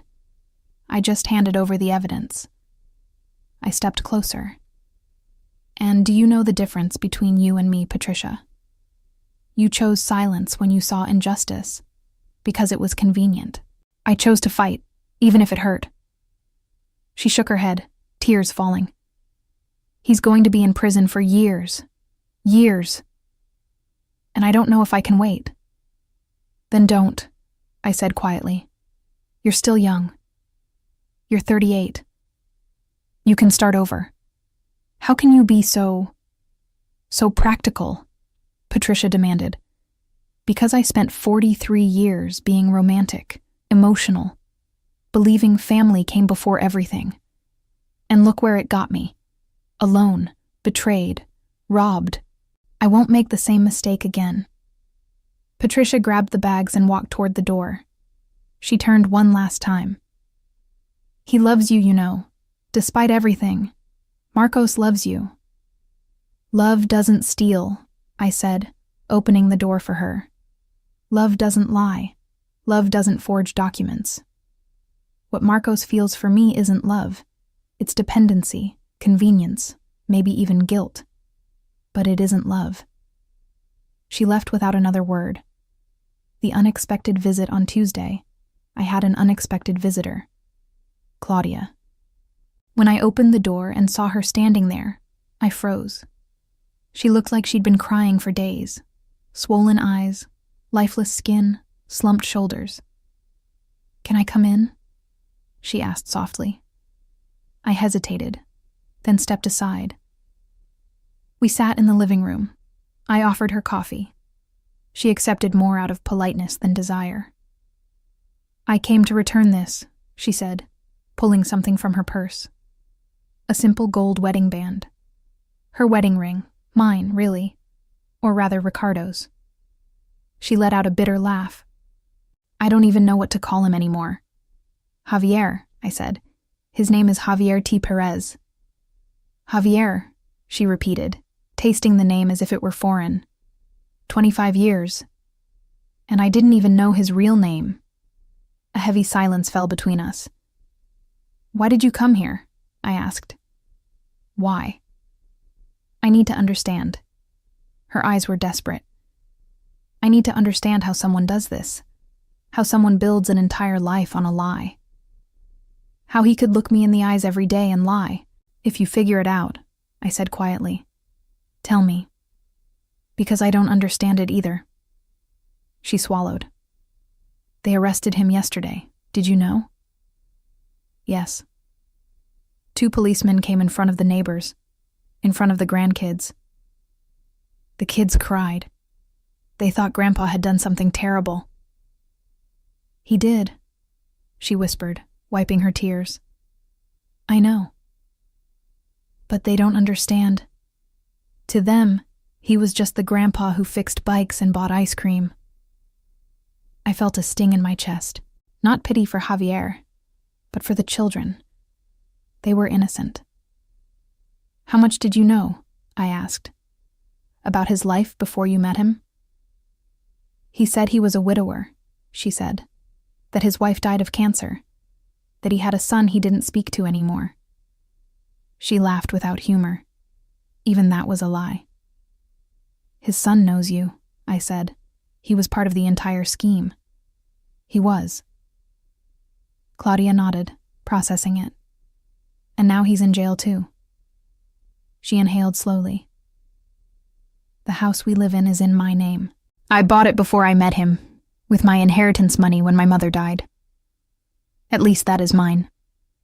And his money? I asked. The savings. Frozen. I can't access anything, not even to pay a lawyer. She looked at me.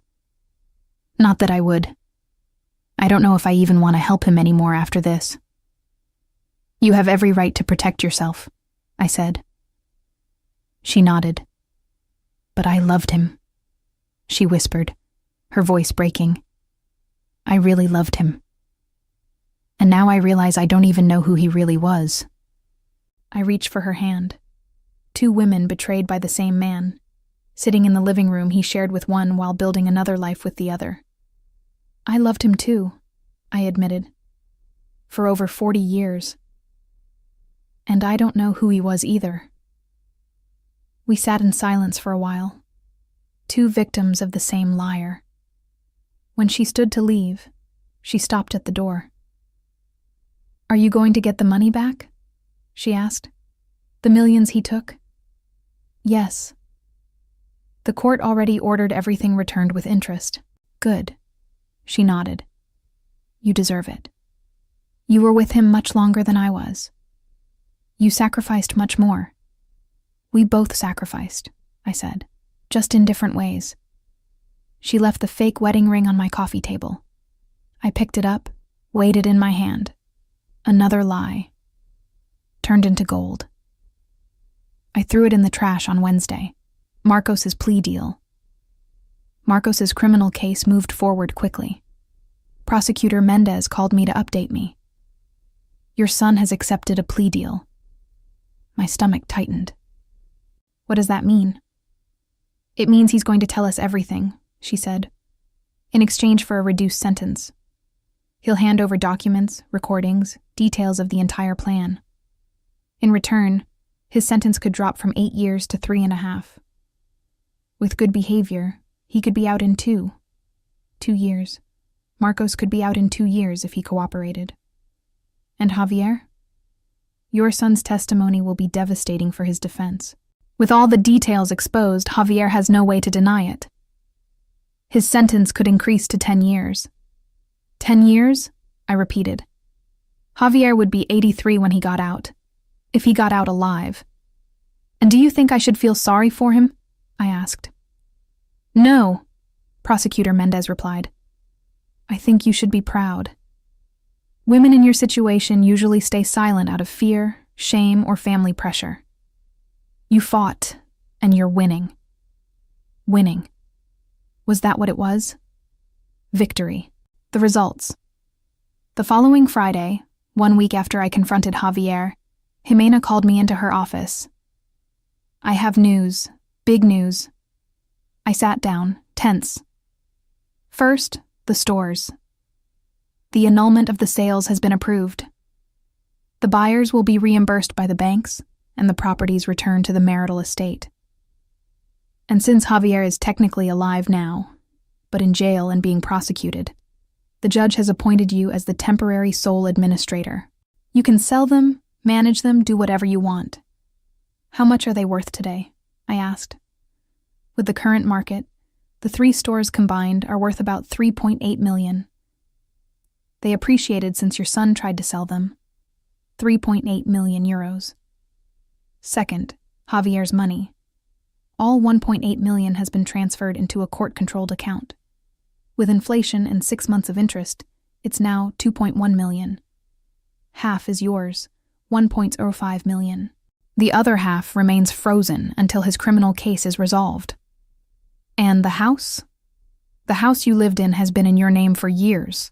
He signed the deed. It's yours. No dispute. And damages? I asked. Jimena smiled. The judge has been generous. Considering the psychological suffering, the 6 months of fake mourning, the public humiliation, she awarded you 800,000 euros in damages. Javier will have to pay, even if he has to sell everything he owns. I did the math in my head. 3.8 million from the stores, 1.05 million from his money, 800,000 in damages. The house was worth about 600,000, 6.25 million euros, 6,250,000, 43 years of marriage, reduced to a number. When do I receive all of it? I asked. The court funds will be released in 30 days. The damages, once Javier has assets to seize, they'll take whatever he has in his name. Does he have anything? Tools from the locksmith shop, an old car, a few pieces of furniture. Nothing worth much, but we'll take it all. Strip him of everything, the way he stripped you when he pretended to be dead. Jimena hesitated. There's one more thing. Marcos has asked to speak to you in prison. He wants to apologize in person. My heart clenched. I don't want to see him. I told him you'd say that, Jimena said. But he insisted. He says he needs to do it before the agreement is finalized. He can't move forward without at least trying to ask for your forgiveness. And if I don't go? You don't have to. But Elena, Jimena softened. I've seen many cases like this. Go on. Anger is good. Justice is good. Even revenge can feel satisfying. But in the end, what truly heals is closure. And maybe you need to hear what he has to say. Not for him. For you. I stayed silent.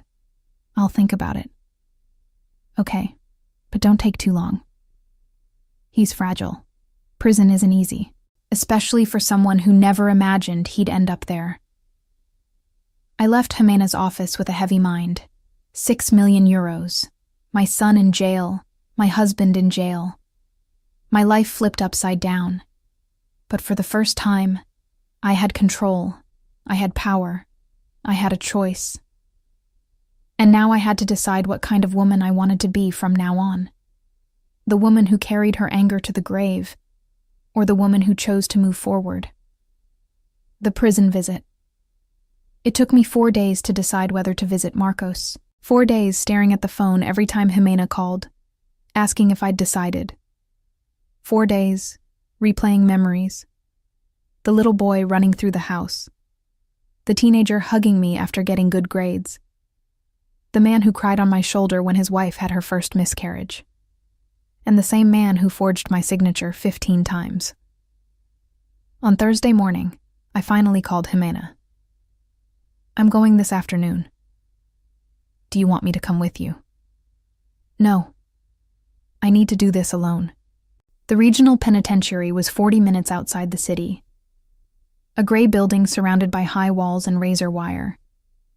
I parked in the visitor's lot and went through security. I traded my purse for a plastic number tag. They led me into a small room with a table and 2 metal chairs. Peeling walls. Cheap disinfectant smell. A small barred window let in a sliver of light. I waited. 10 minutes later, the door opened. and there he was. Marcos had lost weight. The orange jumpsuit hung loose. His beard was patchy and unkempt. His eyes were sunken with dark circles.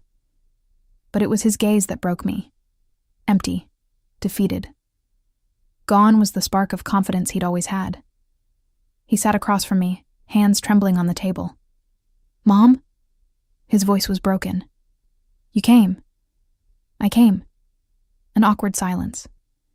He fidgeted with his hands, not knowing where to start. I don't know what to say. I spent a week thinking about what to say. And now I have no words. Then listen. My voice was firm. I'm here because Jimena said you need to close this before the deal. But you need to understand something. I didn't come here to forgive you. I saw pain flash across his face. I know I ruined everything. I know I don't deserve forgiveness. But Mom, I need you to know I never wanted to hurt you. Never. But you did. Deeply. I know. Tears started falling. Every day in here, I think about it. I think about how you must have felt when you found out about Dad's betrayal. And mine. And I hate myself for it, Mom. I hate myself so much. Self-hatred doesn't change what you did. I know. But I need you to understand the context. When Dad came to me with that insane plan, I had just discovered the debts. 800,000 euros, Mom. The stores were sinking. If you'd filed for divorce and taken half, there would have been nothing left. The stores would have closed. The employees would have been out on the street. Everything Dad built would have... Everything we built, I corrected. I was there, Marcos. Every decision, every sacrifice. I gave up my seamstress career to raise you while your father built the business. I was a partner too, even if it wasn't on paper. He lowered his head, ashamed. You're right. I was selfish. I only thought about the assets, the money, the future I'd planned. And I forgot you were my mother. That you gave me everything. That you deserved respect above all else. And still you forged my signature 15 times. I was desperate. The debts kept piling up. Creditors threatened lawsuits. I needed to sell the stores fast. Then you should have told me the truth. I slammed my hand on the table, making it jump. You should have come to me. And Mom, Dad isn't dead. He ran away and left a mountain of debt. I needed your help to fix it. I would have helped you. I would have signed whatever you needed. I would have worked with you to save the business. But the truth was too horrible. Dad faked his own death. He bought a corpse. And I was involved. How could I tell you that? With courage. With honesty. Two things that apparently don't run in our family. Marcos sobbed, covering his face. I ruined everything. I lost you. I lost Patricia. She asked for a divorce yesterday. I lost my freedom, my reputation, everything. Patricia filed for divorce, he continued bitterly. She said she can't wait 2 or 3 years for someone she doesn't even recognize anymore. She's starting over, looking for someone honest. He let out a bitter laugh. I don't blame her. I took a deep breath. Marcos, you're going to be in here at least 2 years. If you cooperate, maybe 3. And when you get out, you'll have a criminal record. You'll struggle to find work. Social judgment will be brutal. I know. And I'm not going to make it easy for you. I'm not paying for a lawyer. I'm not putting money in your prison account. I'm not visiting every week. You made adult decisions. Now you face adult consequences. I understand, he whispered. But I hesitated, choosing my words carefully. When you get out, If you've truly learned something, if you've really changed, then maybe we can rebuild something. Not the relationship we had before. That one is dead. But something new, built on honesty. He lifted his face, hope in his eyes. Are you saying there's a chance? I'm saying I'm not abandoning you completely. But I'm not going to pretend everything is fine. It'll take years, Marcos. Years for you to earn my trust back. And you may never earn it fully. But I won't erase you from my life, the way you erased me from your decisions. He extended his hand across the table. I stared at it.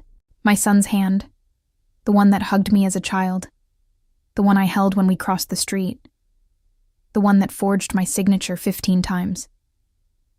After a few seconds, I shook it briefly. A quick, cold handshake. But I shook it. Use this time to think, I said, to truly reflect on the kind of man you want to be. Because the man you were, I don't recognize anymore. I will, he whispered. I promise. Don't promise me. Just do it. I stood to leave. Mom, he called. When I reached the door, I turned around. Thank you for coming, for not giving up on me completely. I'm your mother, Marcos. I will always love you. But love doesn't mean blindly accepting everything. Sometimes love means letting someone face the consequences of their actions, so they can finally learn. I walked out, returned the plastic tag, got my purse back. And when I reached the car, the tears finally fell. I cried for the son I had lost, for the man he could have been, for the relationship that would never be the same.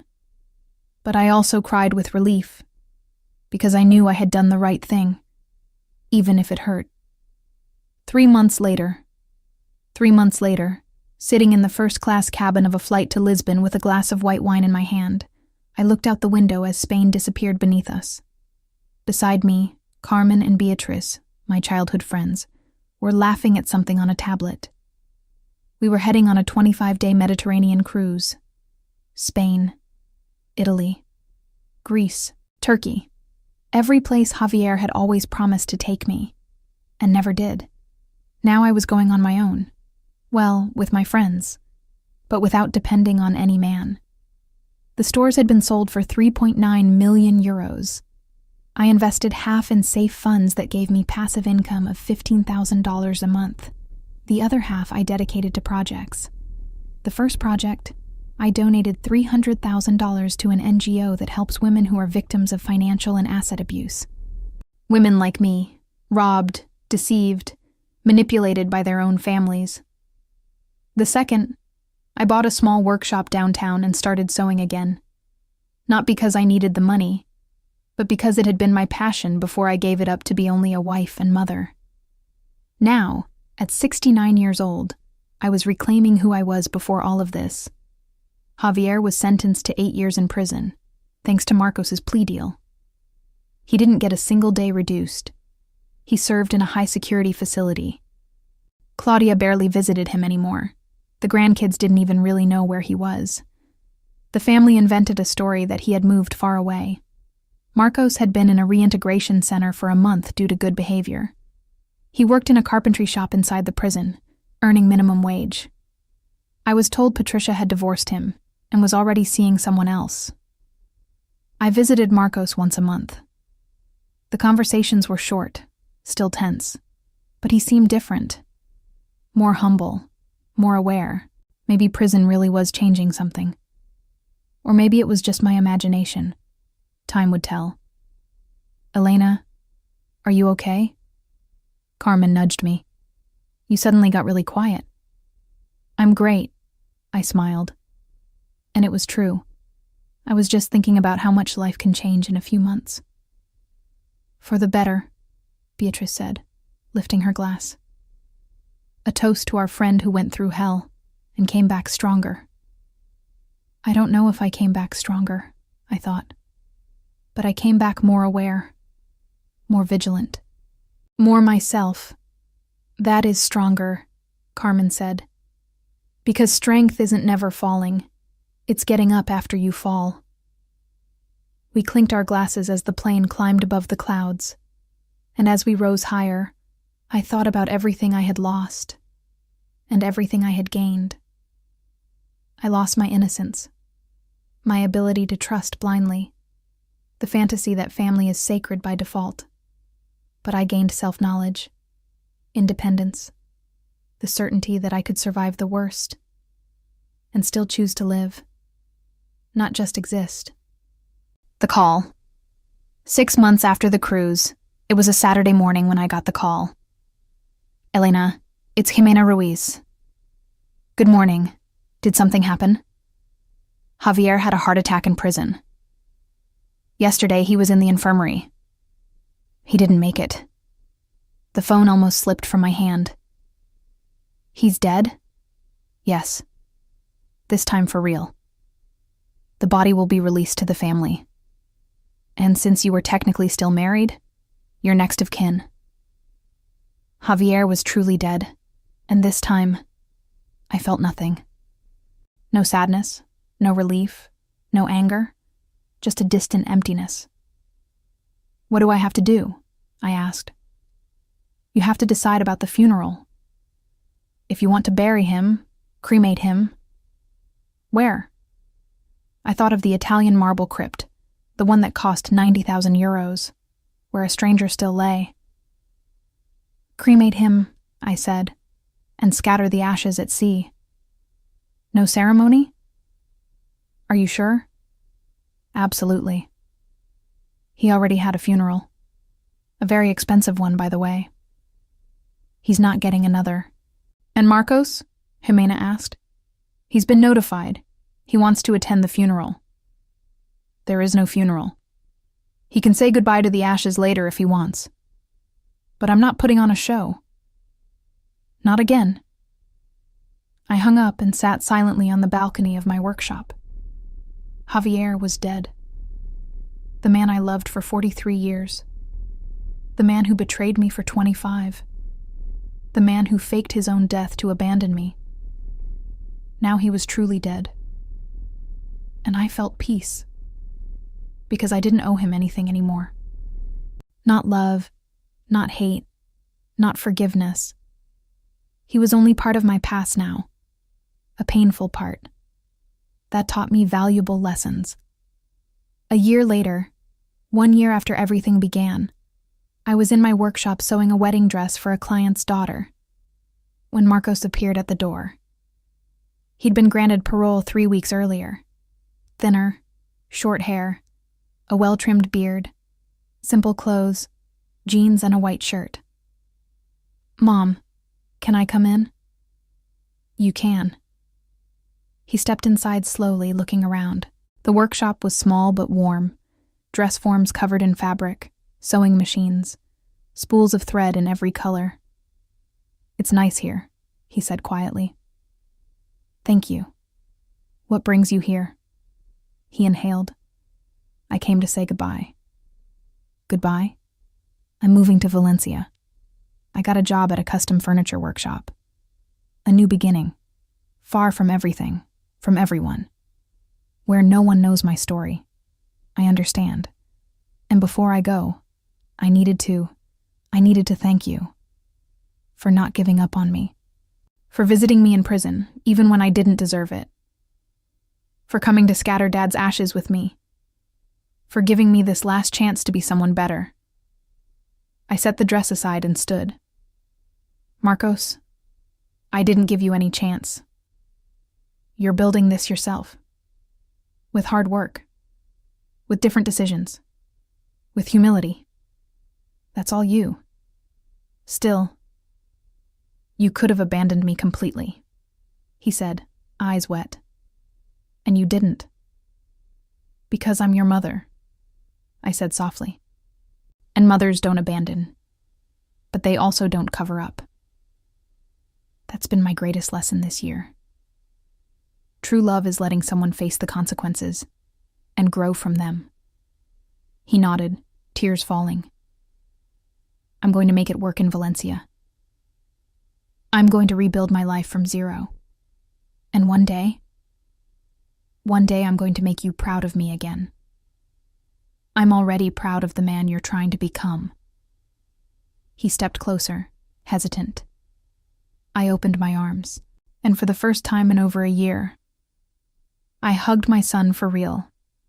Not a formal hug, a mother's hug. When he left, carrying only a suitcase and an uncertain future, I stood in the doorway watching him go, and I realized I had done something rare. I had turned pain into growth, betrayal into wisdom, loss into a new beginning. 2 years later today, 2 years after seeing Javier alive in that Carrefour, I wake up every day in my home. I go to my workshop. I sew my designs. I drink coffee with my friends. I receive $15,000 a month in passive income. My workshop gives me another $8,000. I need nothing and no one. Marcos calls me every week from Valencia. He's dating a woman there, honest, hardworking. He says one day he wants me to meet her. Maybe I'll go, or maybe I'll ask them to come here. I haven't visited Javier's empty grave since I learned the truth. Instead, I placed a simple plaque on it. Here lies a stranger. May he find peace. Because that grave was never my husband's. It was my innocence, and that deserved to rest in peace. Sometimes when I'm sewing, I think about everything that happened, and I ask myself, was it worth destroying my family, putting my son in prison, exposing all that pain publicly? And the answer is always the same. Yes. Because I learned that dignity is not negotiable, that respect is not something you beg for, that self-worth is worth more than any family tie built on a lie. I learned it's never too late to demand justice, that being 70 doesn't mean you have to accept everything in silence, that age doesn't only bring wisdom, it also brings courage. And most importantly, I learned the best revenge isn't destroying the person who hurt you, it's rebuilding yourself, stronger, freer, more you than ever. If this story moved you, leave a comment telling us where you're watching from and what impacted you most about this journey. Every story I share here is a reminder that it's never too late to demand the respect we deserve. Like this video if you believe dignity has no age, and subscribe to the channel for more real stories of resilience, justice, and new beginnings. Because in the end, it doesn't matter how old you are, or how much time you lost living a lie. What matters is the courage to wake up one day and choose. From now on, I choose the truth. I choose myself. And that choice, my friends, that choice changes everything. The end.